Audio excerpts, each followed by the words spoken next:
Good morning. Please be seated. Welcome to Rutledge Chapel on the historic Horseshoe at the University of South Carolina, and welcome to so many others who are joining us virtually through the SCE TV live stream of today's event. On behalf of the University Administration at the University of South Carolina and our partners with South Carolina ETV and Public Radio, we're delighted that you can be with us this morning as we celebrate the life and legacy of Rudolph Ernest Mancke III, affectionately known to generations of South Carolinians as Rudy.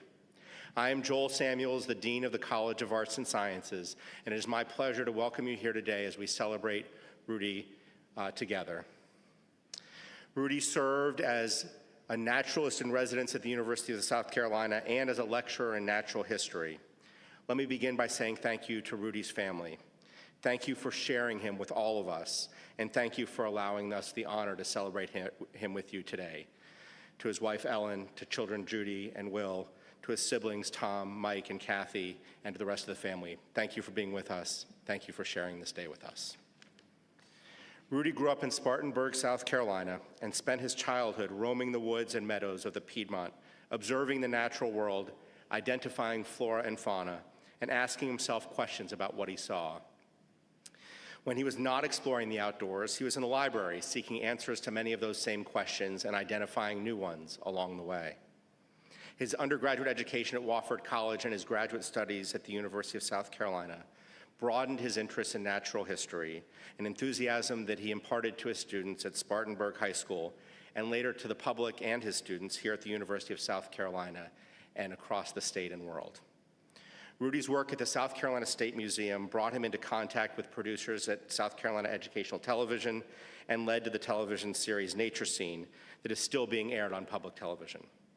Rudy led viewers on nature walks across the United States, across the world, and here at the Horseshoe.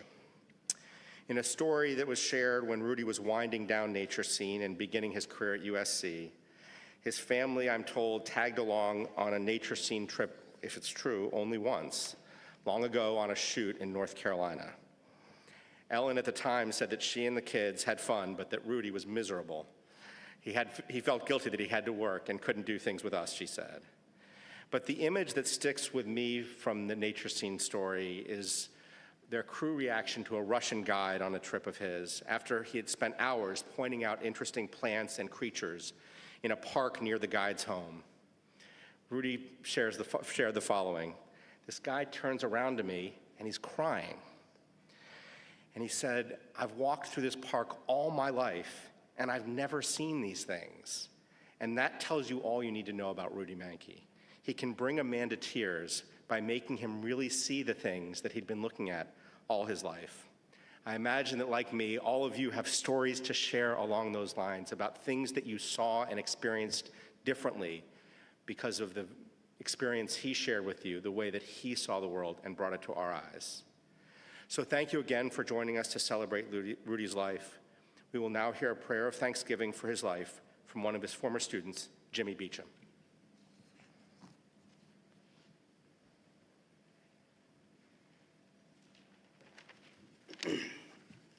All right, let's pray.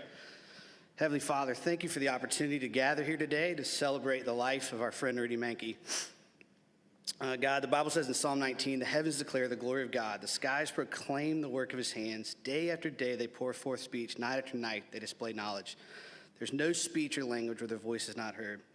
And that's what I loved about Mr. Rudy. He used much of his time on earth to point out the many ways in which your creation declares your glory. He exposed so many to the complexities of your creation in a way that said it wasn't something to be feared, but marveled.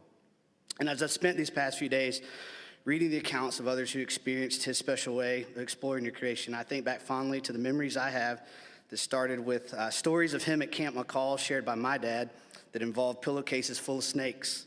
And I'm thankful for my time here at USC, where Professor Mancke sparked in me a fondness for tree species that includes me still remembering the scientific name for a river birch is Betula nigra, and that its bark makes great paper for love notes. Or the time he let two students bring a dead beaver into the humanities building for us all to study as if that was the most normal thing we could do on a Tuesday. And I'm thankful for a field trip to the Congreve Park where he slipped over the handrail to catch a snake And as it bit him on the hand and half the group was trying to decide if they were going to freak out or not, he was pointing out the teeth and how that pointed out what kind of food it ate, and that made it great at being a snake. And I think of the day in 2018 when my daughter Annie was born, and I was excited, but God, I was a little disappointed that her early arrival meant I didn't get to accompany my daughters on a nature walk with Mr. Rudy down at the river. But I love that they got to spend time, God, with him, and of course, they couldn't wait to show all the things that he had collected and help them identify. And God, now as I'm thankful that Rudy's legacy lives on in the way that I teach all my daughters that snakes and spiders aren't to be feared, but they're to be respected, and that sometimes the walk from the car to wherever we're going is the best time to look around and admire God's creation. But God, I'm also thankful for the man Rudy was, the man that's reflected in the people seated in front of me that knew him as husband and dad and brother and friend. And finally, God, as I listened to one of Rudy's last nature notes this week, where he was talking about the role of death, God, I'm just thankful that his confidence in that was the fact that he had a saving faith in your son, Jesus, and that one day those of us that believe that will get to see him again. And so, God, thank you for Mr. Rudy, a man whose life has left an impression on 4 generations of my family, a man that left a large legacy on this university and our state, and a man that showed us all the joy of exploring your creation. In Jesus' name we pray, amen.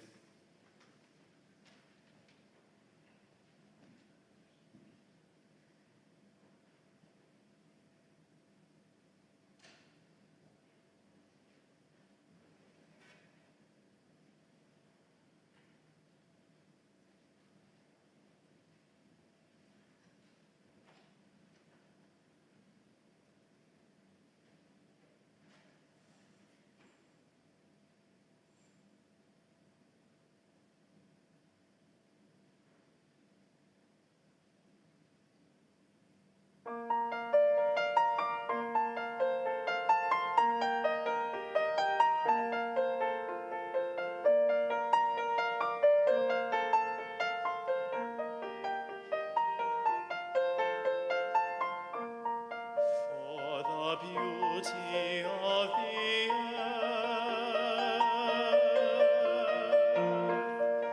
for the beauty of the skies, for the love which from above over and around us lies, over and around us lies. Lord, all to thee we raise this our joyful hymn of praise.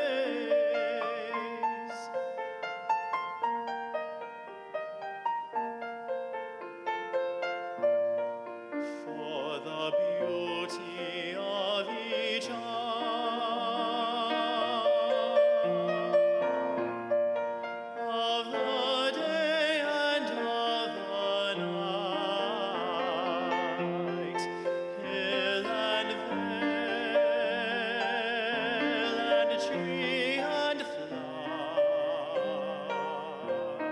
sun and moon and stars of night, sun and moon and stars of light. Lord, all to thee we raise this our joyful hymn of praise.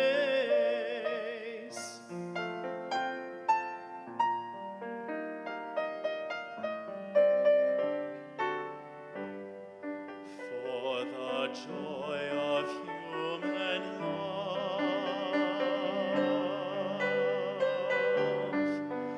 brother, sister, parent, child, friends on earth and friends above, for all gentle thoughts and mild, for all gentle thoughts and mild. Lord,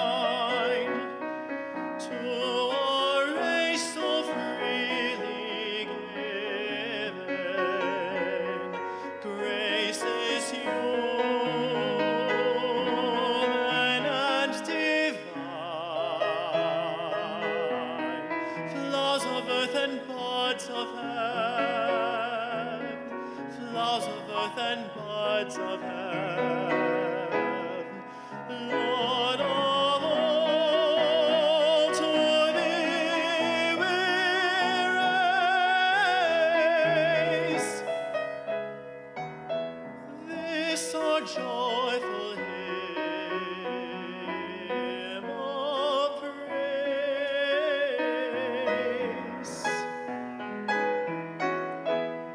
This our joyful hymn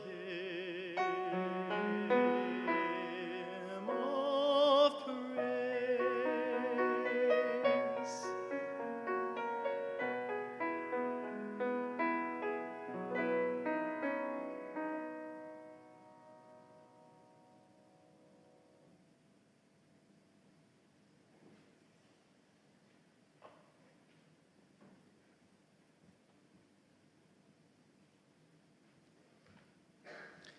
Thank you, Jimmy, for that very personal and loving prayer, and James for that beautiful rendition. As we were framing today's service, we thought about the ways in which Rudy made an impact in his professional life, and there are obviously so many parts of his career that we could have spent time remembering and honoring, but there are two that are transcendent: his time with SCTV and public radio and his time at the university. And so we begin by welcoming colleagues from SCTV and public radio, beginning with Adrian Farewell, President and CEO of South Carolina ETV and Public Radio. Adrian.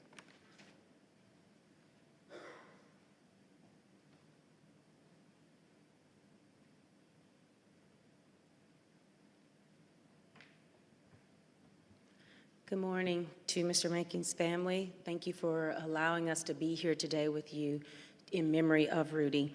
We gather today to celebrate the extraordinary life of Rudy Mancke, and in the realm of nature, we find solace in the fact that his legacy will live forever and echo through the rustling leaves, the babbling brooks, and the song of the birds he loved so dearly. Rudy's journey with SCETV began in 1978, a journey that would span over 4 decades, leaving an indelible mark on the hearts of viewers and listeners, not just in South Carolina, but across the entire nation. His passion for the world around us was infectious, drawing in curious minds and nurturing a love for the beauty and complexity of the natural world. Through the lens of nature scene and then the sparks of nature notes, Rudy became a beacon of knowledge, a guide for those eager to explore and understand the wonders of nature. His commitment to educating and inspiring others was unwavering, and his gentle voice and warm presence became synonymous with the exploration of the Earth's rich biodiversity.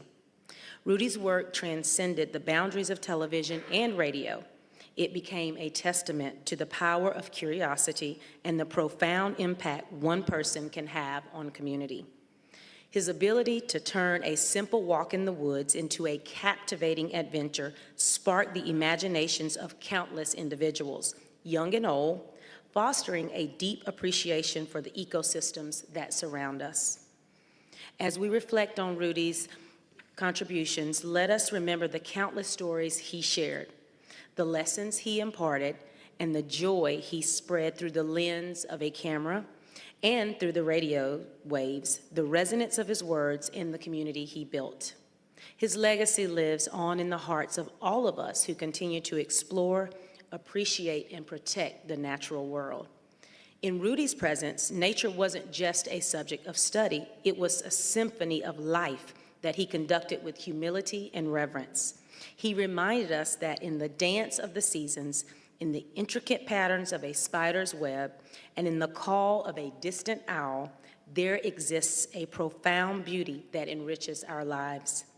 Rudy, your spirit will forever linger in the rustle of the leaves and the murmur of streams.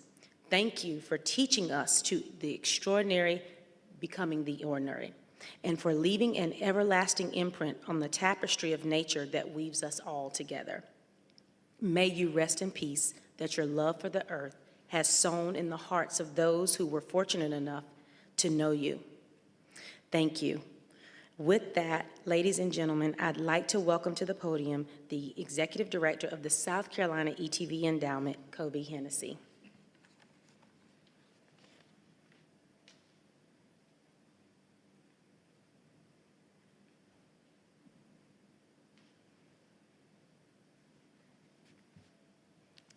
Good morning. My name is Kobe Carteret Hennessy, and I have the great honor of serving as the Executive Director of the ETV Endowment of South Carolina. In these days following Thanksgiving, we are appropriately reminded that it was indeed a blessing, a gift, to have called Rudy a friend, and for that we are eternally thankful. I am honored to stand before you today and bring the greetings of Elaine Freeman as well. She is still out of state with family for the Thanksgiving holiday and deeply regrets that she is unable to join us on this special day. You know, Rudy Mancke never sought fame, but he couldn't escape it. As the affable, knowledgeable, and completely unscripted host of Nature Scene, he was recognized with respect and awe in every corner of our state and even across this nation. His delight in the natural world was infectious. That delight translated into him being a very successful ETV Endowment travel guide. For many years, Rudy, along with Elaine Freeman, the endowment's founding executive director, led a number of trips. In fact, 35 of them throughout the U.S., Alaska, Hawaii, England, and Scotland.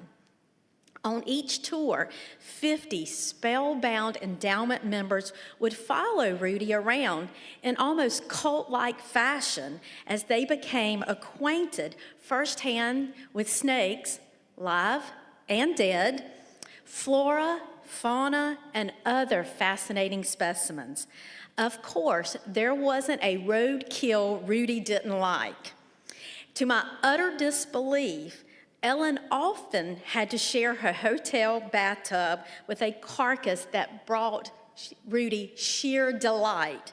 To me, it was a dead thing in a perfectly good bathtub. Ellen, you were always the trooper. When we had new travelers join our group, they might question the daily hikes. Of course, if you'd ever been on a hike with Rudy, you knew that only he could make a stop in the parking lot both interesting and last for hours. Once I explained this phenomena, their minds were at ease. Of course, I have many fond memories of traveling with Rudy and Ellen, but I'm reminded especially of a trip to the Pacific Northwest in 2013. My then 10-year-old son followed Rudy around, many times underfoot, with his field guide proudly in hand. He wanted to be just like Rudy. By the end of the trip, he was fielding questions from our group and was actually praised by Rudy. Rudy even produced a nature note about the experience with Carter by his side. At 10, I am not sure Carter fully appreciated the gift of that time with Rudy. Of course, it was a time of great learning, exploration, and discovery. He especially loved the banana slugs. But what Carter didn't fully comprehend was that all of that was done with Rudy in the confines of family. Not one bound by blood or marriage, but one created by a great patriarch who shared values and a love of this world. Because of these trips, the endowment's family of donors multiplied. Our travelers really didn't care about the destination or the itinerary. They only cared that Rudy would be leading us. Rudy embodied the endowment's family virtues, and our travelers got to know his family very well by traveling with the entire Mancke clan, Ellen, Mandy, and Will. It was indeed a privilege. Whether it's pitching during live pledge events that caused the phones to ring off the hooks or leading our endowment trips, Rudy made known his love of family, the natural world in which we live, and the value of education. What a glorious education it was to know Rudy Mancke. Ellen, Will, and Mandy, may it comfort you to know that Rudy left this world better than he found it. His admonition to all of us, and his love of this world lives on in each of us. Thank you. And at this time, I am pleased to welcome Sean Birch, Director of South Carolina Public Radio.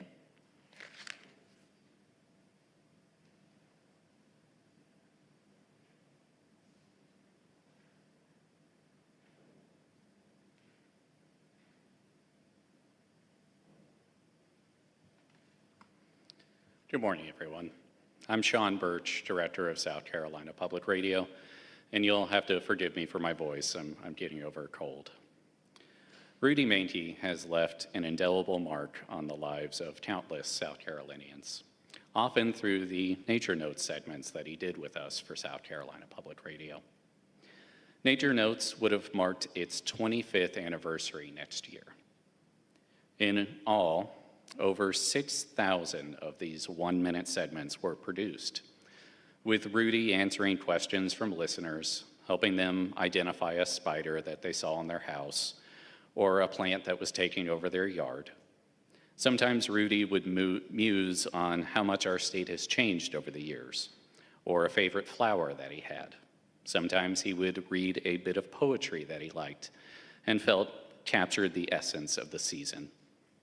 No matter what the topic was, what these segments were really about was the passion that Rudy had for his work and the love and wonder he felt about our home, all wrapped up in his folksy, off-the-cuff style. Now, I didn't get a chance to get to know Rudy as well as I now wish I had. But like tens of thousands of other listeners, I feel like I knew Rudy through hearing him on the radio. In fact, when I've talked to listeners over the years, it seems like 9 times out of 10, they bring up Rudy. He was so knowledgeable and covered so many different things with Nature Notes that there was something for everyone. It didn't matter what was happening in the news or where different people fell politically or ideologically. Everyone was able to share in Rudy's joy. He made us all care about the natural world and stop and appreciate everything around us. He was the friend that we all shared during the day on the radio. I was recently talking with John Gastwy, who's our news director, and he was the longtime producer of Nature Notes. He got to know Rudy pretty well, spending hours and hours with him in recording sessions. And John told me that he always loved Rudy's humor and was sad that it didn't always get to come through in those radio segments. He also said that there were many jokes that Rudy told during those recording sessions that will never be, let's just say, appropriate enough for us to broadcast on the radio. But maybe one day. As you may know, we celebrated South Carolina Public Radio's 50th anniversary over the past year, and Rudy was a big part of that celebration. We presented him with a special Legacy Award earlier this year for the impact he had made, and he was obviously touched by the recognition. He also joined us for an open house, and you could just see on his face how excited he was to spend time talking with the hundreds of people that came by to see him. He was very popular that night, so popular that I don't think I saw him sitting down once over the course of 2 hours. He just wanted to say hi to everyone. Now, some of the final Nature Notes segments Rudy recorded touched on what he called nature's recycling system and how everything returns to the earth. For a segment that aired on All Souls Day, Rudy said, "Death is a part of life, of course. We all know that. That's not good, bad, right, or wrong. But that's what the system is like on the third planet from the star we call the sun. And we're a part of that system, aren't we? Death is a part of life because of the recycling system we've got. It doesn't work if death doesn't come into play." No matter how he taught, whether on the radio, TV, or on a tour around our state, Rudy did a fantastic job of teaching us and helping us learn more about the world we all share. We will work to continue his legacy, and we will miss hearing our friend each day. On behalf of all of us at South Carolina Public Radio, thank you to Rudy's family, and thank you to Rudy. And now it is my honor to introduce Beryl Dakers and Alan Sharp to talk to you all about Nature Scene.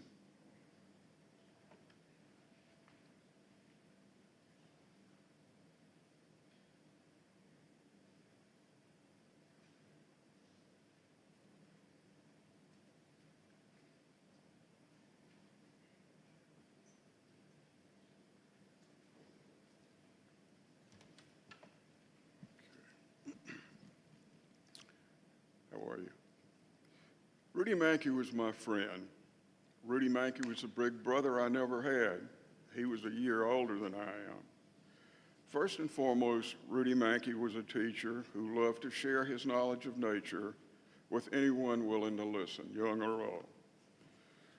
Rudy Mancke and I had the greatest jobs in the world, and we got paid to do what we loved. I'm Alan Sharp, and for the 25 years Nature Scene was in production, I was fortunate enough to work with Rudy as producer, director, director of photography, and principal videotape editor for the program. In the 25 years of Nature Scene, we produced over 300 shows. We taped programs all over the United States and all 50 states, in Canada, Costa Rica, Russia, and the Ukraine. My first remembrance of Rudy was a skinny little guy who worked for the State Museum, who occupied some of the building at ETV where I had my office. My office happened to be right next door to Rudy, and I remember his office was full of, as he called it, neat stuff.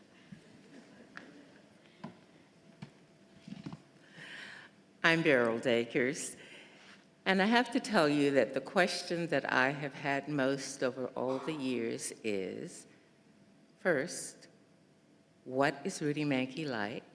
And he was exactly as you saw him. And secondly, how did Nature Scene begin? So to the family, my apologies, because you've heard this story over and over, but I want everyone to know. In the mid-1970s, when I was a producer and co-host of WIS-TV's daily talk show, Carolina Today, Rudy Mancke was curator of natural history for the State Museum. This was before they even had a building. But Rudy became my go-to person. If we had a last-minute cancellation or if a show was running short, Rudy would fill in, bringing all kinds of interesting specimens. You know, birds, bones, snakes, skulls, insects, plants, scat, snakes, whatever he had on hand. Now, watching these segments, my mother, who was a high school biology teacher, said to me, you know, that's great, but wouldn't it be wonderful if you could take the camera out in the field and let your audience experience nature firsthand? Rudy jumped at the idea, and together we promised maybe one day, someday. Later, when I transitioned to SCE-TV, I had the opportunity to develop programs and to help make this idea a reality. Rudy had already done a short segment or two for us, and he jumped at the chance to do a whole show. Now, when we arrived at this fantastic site that Rudy had chosen, Alan and I exchanged rather dubious glances because we thought, no way, this is not going to work. Rudy had chosen an ordinary field. In fact, it was a power cut line just off Bluff Road, not far from Williams-Brice Stadium. Doggedly, we climbed over this metal barrier, hoisting all this heavy equipment and dragging miles and miles of mic cables and a stack of the old 20-minute cassette tapes. We sat up in the middle of the field, and then we turned Rudy on. Within an hour or so, without moving more than 100 feet, we knew we had a show. We called it Autumn Fields. That was October 1978, and Nature Scene was born. Rudy had this uncanny ability to make something very ordinary extraordinary. He literally taught us how to see. This seemingly stagnant field was bursting with life and activity, and it was pure magic.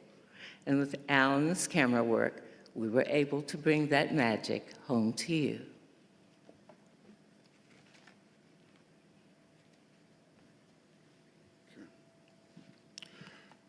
From that October in 1978 until Rudy joined the ETV staff in 1985, most of the Nature Scene programs were done in South Carolina. It quickly became one of the most popular shows we air, and people wanted more. Beryl Dakers and sometimes Wayne Phillips served as hosts, but Rudy was always our guide and teacher. During the early days of Nature Scene, Rudy and I sat down and had a real serious conversation. He said, I don't really know anything about television. You'll have to help me with that. And I said, I don't know a whole lot about nature. You help me with that. So we agreed that we would each do our own thing. Rudy's words and my pictures is what made Nature Scene. Nature Scene could entertain or educate. Beginning in the fall of 1985, South Carolina ETV uplinked Nature Scene to the PBS network by satellite as a weekly 13-show package. That was the beginning of our nationally broadcast program. Over the next 15-year national run, Nature Scene was broadcast in every state. Jim Welch joined the show as on-camera host in 1985, and Nature Scene hit the road. On trips less than 600 miles, normally our five-person crew drove a stretch van. Trips longer than that, we had to fly. During this time, this 15-year period, it was tough on our families, I know, because we were gone between 70 and 100 nights per year working on Nature Scene. One of the big problems we had originally on Nature Scene is where to eat at night, so we decided we'd take turns. Rudy always wanted something like home cooking. He loved fried chicken. His second choice seemed to be Chinese, tied with McDonald's. Rudy had some unusual habits. One of them that I'll never forget is he never changed his watch. He always stayed on Eastern time regardless of where we were. And several times I can remember him knocking on my door either 1 hour or 2 hours before the time we're supposed to leave. And when I opened the door and said, "What?" he said, "Let's go." And I said, "It's not time yet." And he'd look at me and say, "Well, what time is it really?" And I'd tell him, and he'd shake his head and walk away and said, "I'll be back." After catching butterflies, one of the things he did too that was special, he would handle them very carefully to make sure that he didn't damage them, but he would take them out of the net and he would hold them very carefully. And when he was through talking about them, he would put them on his finger. And the butterfly would usually just sit there a little bit and he would say, "Fly away, fly away." And they always did. They knew Rudy was their friend.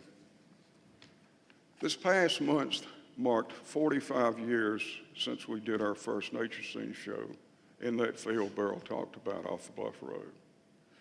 Rudy had a few lines he liked to use, and I'll always remember them. Nature is the great recycler.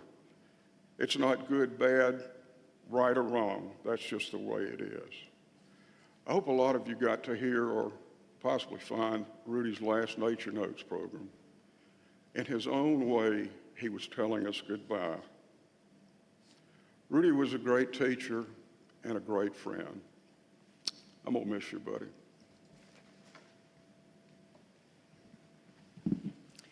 Rudy was not only a great teacher, he was a perpetual student, always learning something new, something that he wanted to share with you. He was a lover of books and literature, and he had the soul of a poet. For Rudy, there were two very important questions. What is it, and how does it fit in? He often quoted the naturalist John Muir, who once said, "When you try to touch one thing by itself, you find it hitched to everything else in the universe." Rudy was fascinated by the diversity and the connectivity of all things in our world. And as we've heard so often today, he often reminded us that death is a part of life. In a not-so-humorous vein, we realized that as he stopped along the road to pick up roadkill wherever he went. You have not lived until you sat in a van, a closed van, with Rudy and some dead thing in a pillowcase, emitting its smell. Or you may be lucky enough to be there when it's a copperhead encased in the pillowcase that suddenly awakens and starts moving toward your feet. At any rate, in a world where everything happens in a nanosecond, Rudy was an anachronism. He encouraged us to slow down, Slow down, just look at the world, learn from it, appreciate it, and marvel at the wonder of it. I too will miss my friend Rudy, but while I'm saddened by his passing, I am buoyed by the knowledge that his energy will always surround us. And I think how blessed we were to have had him in our midst.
I'm sure that many, if not all of you, recognize that song performed by Christopher Berg, distinguished Carolina professor emeritus at the University of South Carolina, and the guitarist who recorded that version of the Francisco Tárrega song that was used as the Nature Notes theme song. Thank you, Christopher. And thank you, Adrian, Kobe, Sean, Beryl, and Alan, for sharing your remembrances of Rudy. It is clear that you are all more than just colleagues. You are a family, truly. And I believe I have an obligation as a public servant to announce that the entire leadership of ETV will be having a meeting shortly after the memorial service as they've all gathered here today. It's a statement of the impact Rudy had that the entire team was here today. As we transition to talking about Rudy's impact here at the University of South Carolina, I need to share that I never had the opportunity to ride in a vehicle with roadkill, for which I have to confess I'm quite thankful, or live snakes. But I did have the opportunity to visit his office on a number of occasions, most recently just 2 days before Rudy passed away. And what I was struck by each time, but actually notably that last time, was the extraordinary variety of memories he had in his office, of the range of things from skeletons and skulls through signs from his time in Ukraine, through pictures, photographs that told the story of the moments, but they weren't pictures that captured his presence there. They captured leaves, they captured trees, they captured the things that he saw and experienced and brought back to our campus, brought back to share with us.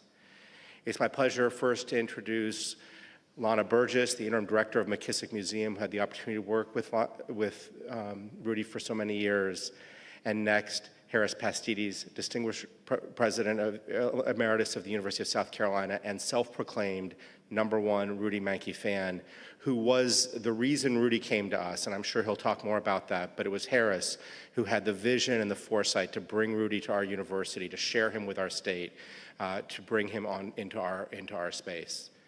Lana.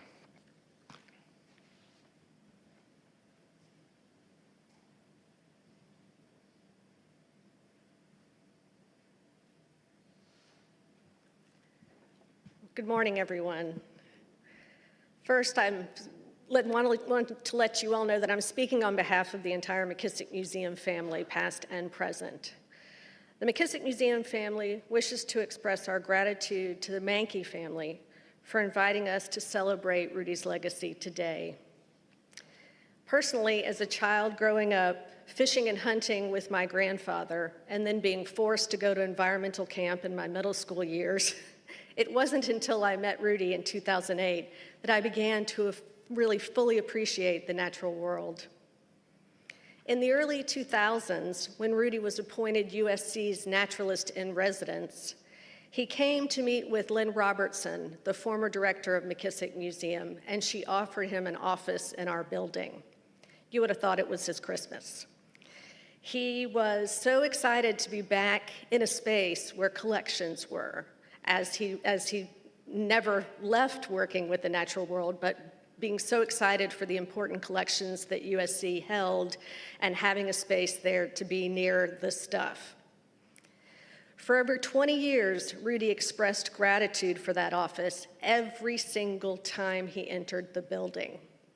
He failed to understand or ever really accept that it was our honor to have him there. In 2007, McKissick opened its permanent collection exhibit, Natural Curiosity, The History of Scientific Inquiry at USC.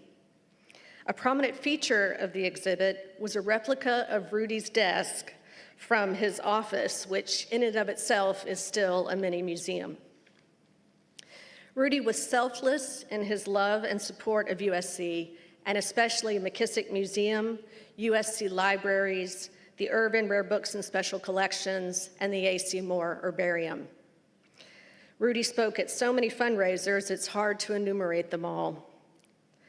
For 13 years, Rudy invited the USC and Columbia communities to the Horseshoe for his annual seasonal lunch and learn, where he brought so much joy and knowledge that he shared with homeschoolers, through members of his family when they would come and visit, to the greater Columbia community. In 2018, the museum's former director, Jane Prisby, created the Rudy Mancke Endowment for a permanent curator of natural history. here at USC. COVID was a little bit rocky for Rudy, still wanting to do his nature series outside. He was intimidated by all of the technology, but then invigorated, realizing his reach was going global yet again through his nature series, live streamed on Facebook. Post-COVID, Rudy's work with the newly relocated Catesby Center here at USC resulted in a spectacular joint exhibit between the Herbarium, Irvin's Rare Book Special Collections, the Catesby Center, and McKissick Museum. And personally for me, being able to see that synergy between Rudy and his colleagues on this campus reminded me of why I work at a university and an academic museum. It was amazing. Rudy and family, the staff at McKissick really appreciate the memories that we created together. From his willingness to stop his workday to let the staff bring an oyster boat through his office window, it was a new acquisition, wouldn't fit in the door, and from sharing the pride he showed in all of the USC students with whom he worked. At the end of every semester, he had a show and tell of all the nature-inspired projects that he made that he wanted to share with the staff. We thank you for your kindness, your wisdom, your knowledge, and your laughter. And when a hawk swoops down to catch a squirrel on the horseshoe, which has happened during some of his talks, or when we hear the owl's hoo from Gibbs Green during the springtime as students are preparing for their graduation, we will always be reminded of his lasting presence on this campus. Thank you, Rudy. Thank you, Mancke family, for sharing him with us. And now I would like to invite Dr. Harris Pastides to the podium. Thank you.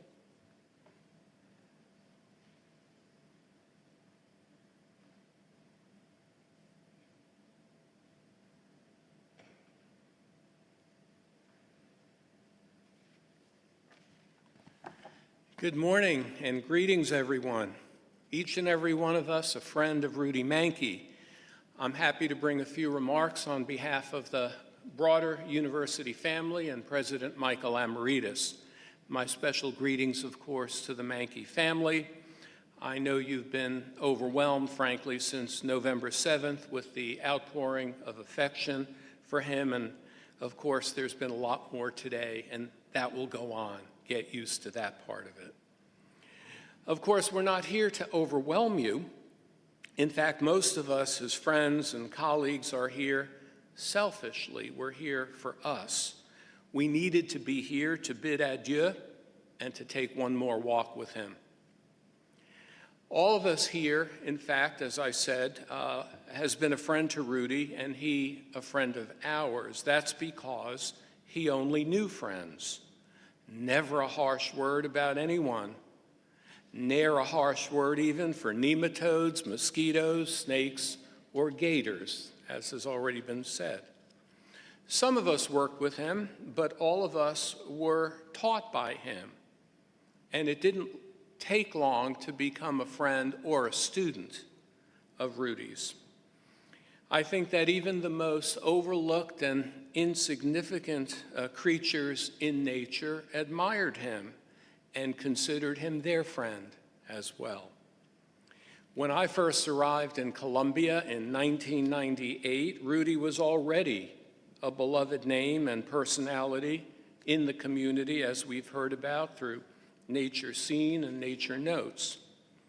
Patricia and I quickly became Rudy followers, figuratively but literally too, taking tours with him on the horseshoe around campus and in our many wonderful university neighborhoods. I took a walk with him on the horseshoe many years later when I came back as interim president, and I saw it in a new and refreshing light, even though I walked it each and every day multiple times for a dozen years.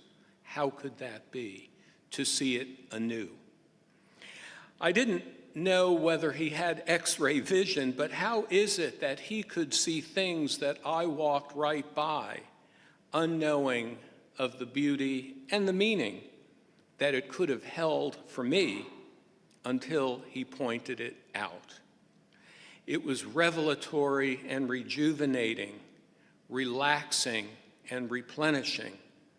I guess that validates what John Muir, who's already been quoted today, said. He said, "In every walk with nature, one receives more than they seek."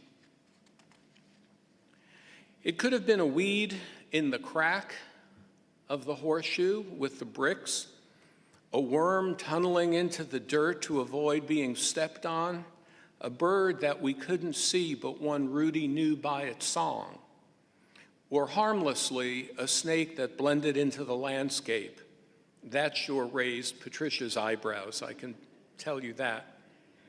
I don't think it was X-ray vision. We know that it was the power of keen observation coupled with a big heart, but don't forget this focused study. Rudy didn't learn what he knew just by observing. He was a great student. He was a scientist relative to nature. He graduated from Wofford, as has been said, and was perhaps, I believe, expected to pursue medical studies, but he discovered a love for geology and for nature. And as we all know, Rudy wasn't a dilettante about that. As I said, he studied hard and was a lifelong learner, as we all must be. His ability to bring pleasure and awe to those who walked along with him and to the thousands of viewers of Nature Seen over the years has already been chronicled by our SCETV and public radio friends and colleagues. His other job was university ambassador. I saw that so clearly as an administrator. I saw the strong connections that he was making for the university, but there was a problem. He wasn't being paid for it.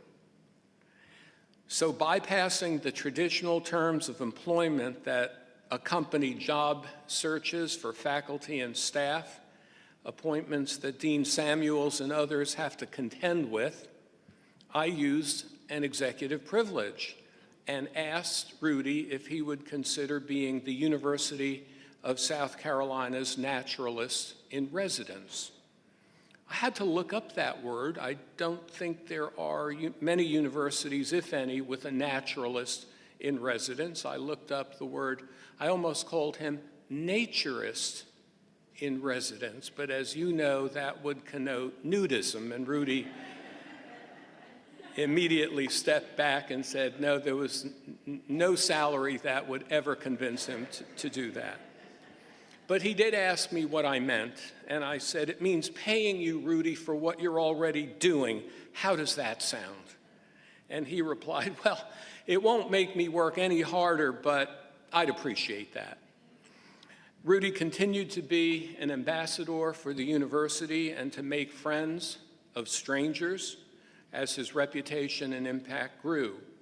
I would usually then run into Rudy at lunchtime as he descended out of the back door of the McKissick from his office in the cupola, only a few yards away from my building, the Osborne building.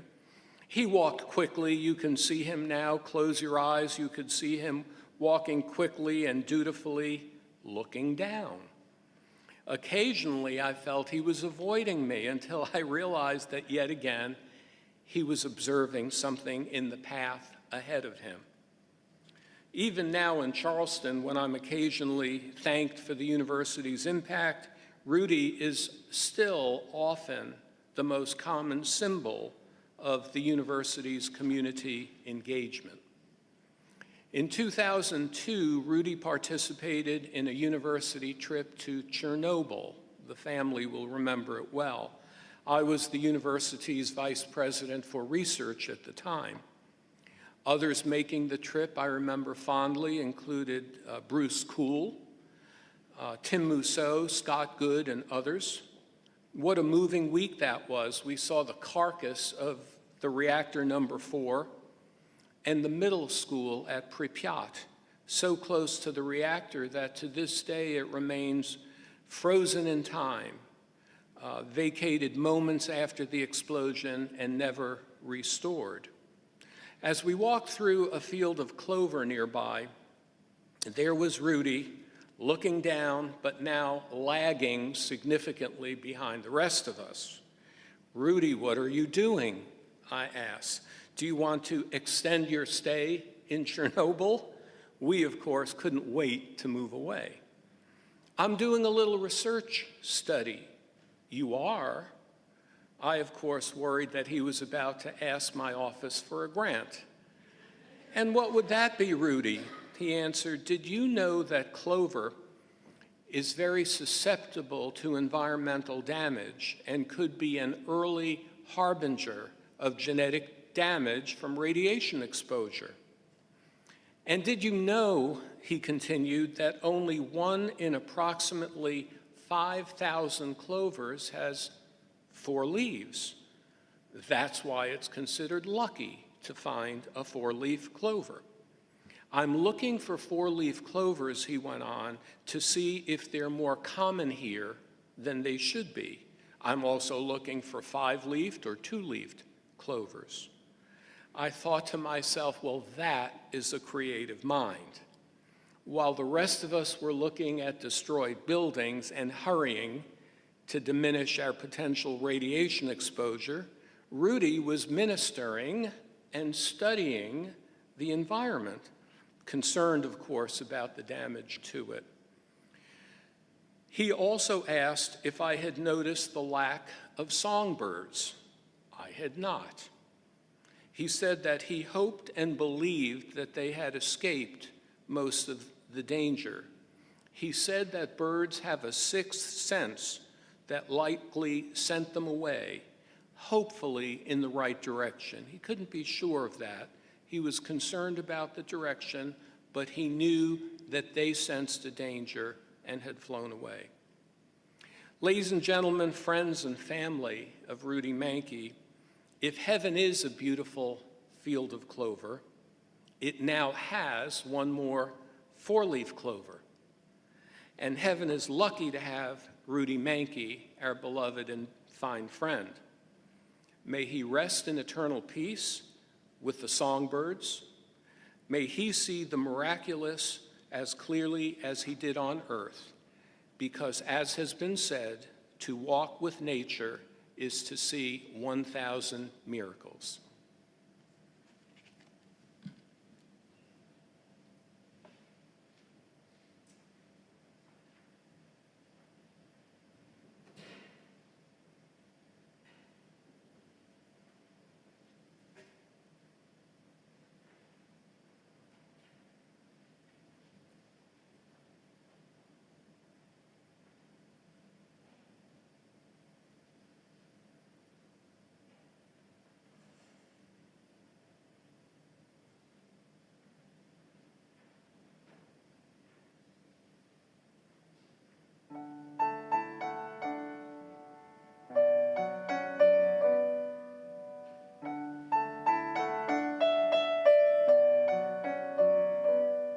You think you own whatever land you land on.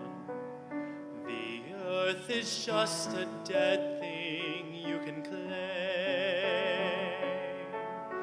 But I know every rock and tree and creature has a life, has a spirit, has a name.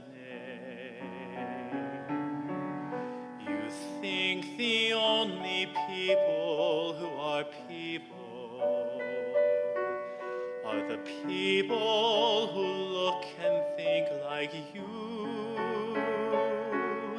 But if you walk the footsteps of a stranger, you'll learn things you never knew you never knew. Have you ever heard the wolf cry to the blue corn moon?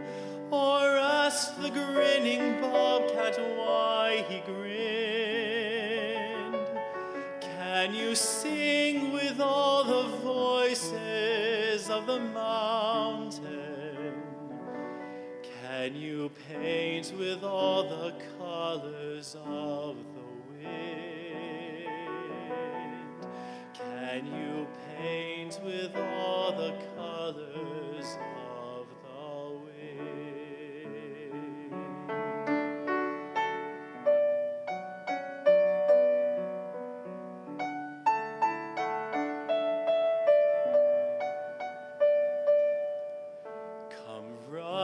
the hidden pine trails of the forest. Come taste the sun-sweet berries of the earth. Come roll in all the riches all around you. And for once, never wonder what they're worth. The rainstorm and the river are my brothers. The heron and the otter are my friends. And we are all connected to each other in a circle, in a hoop that never ends. How high does the sycamore grow? If you cut it down, then you'll never know. And you'll never hear the wolf cry to the blue corn moon. For whether we are white or copper-skinned, we need to sing with all the voices of the mountain. You can paint with all the colors of the wind. You can own the earth and still all you'll own is earth until you can paint with all the colors of the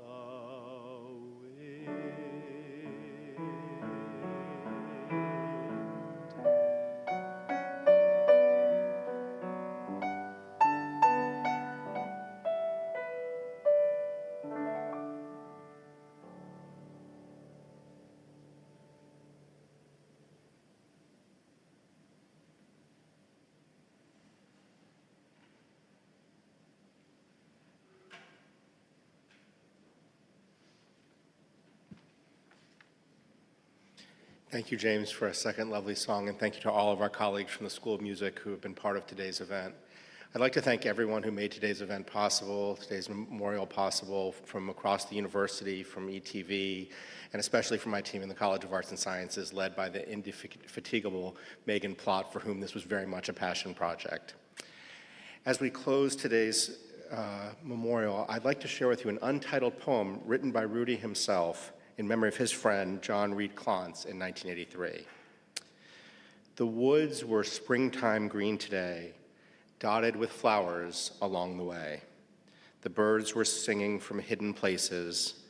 I searched in vain to see their faces. The mountains, wet with yesterday's rain, were bulging forth with life again. A turkey vulture was riding high on invisible currents in the sky. Insect life in all shapes and sizes were scuttling about, tiny surprises.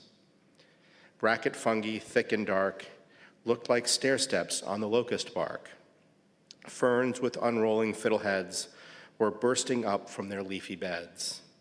The bubbling water rushing along was easily heard as it sang its song. And I, on the hillsides and in every glen, found refuge and solace in nature again.